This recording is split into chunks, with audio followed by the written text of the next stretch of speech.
First question, take us through what is the first thing you aim to achieve in office? So the main thing is property taxes. You know, we've been hitting thousands of doors and the message is clear. People want property tax relief. Whenever you look at the current mill levy reduction that you hear from the county, it's $4.04. So per $100,000. So I'll give you an example of how that actually works out. One of my constituents from Hayesville reached out to me. Her taxes in the last 2 years have went up $800. But she's going to get $4 per $100,000. So she's saving $12, but paying $800 more. So it's really not property tax relief.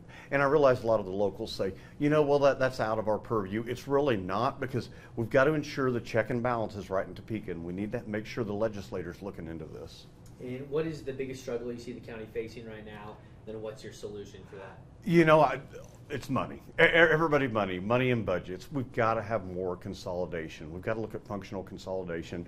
Served on the Wichita City Council for almost 11 years, and I know that there's a lot of duplications of efforts. There's a lot of things that, you know, both sides are doing. There's functional silos. We've got to bring the functional silos down. We've got to work together. We've got to run a more efficient government like a business.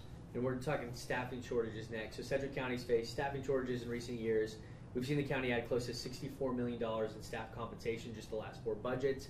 Is that something you think is moving in the right direction, or how do you think that it could move in the right direction? So we had the same issues at the city, especially with law enforcement, what the county did. They were down around 100 officers at the sheriff's department. We were down around 100 officers with the city. We got those wages up there before I got off the council for both police and firefighter. County had to do something similar. We were down around 100. Now I think we're down around $20 or around 20 people. So we've got to ensure that we're making sure that we've got good pay and good benefits out there to keep those folks. And this is something you're familiar with. Because of the actions like the staffing shortages, the county's had to cut some programs like culture and arts. We've seen that with the action taken on the approval of the 2025 budget. Should the county make moves to restore more culture in the arts, or do you think what they're doing currently is the correct move there? So we've got to look at quality of life.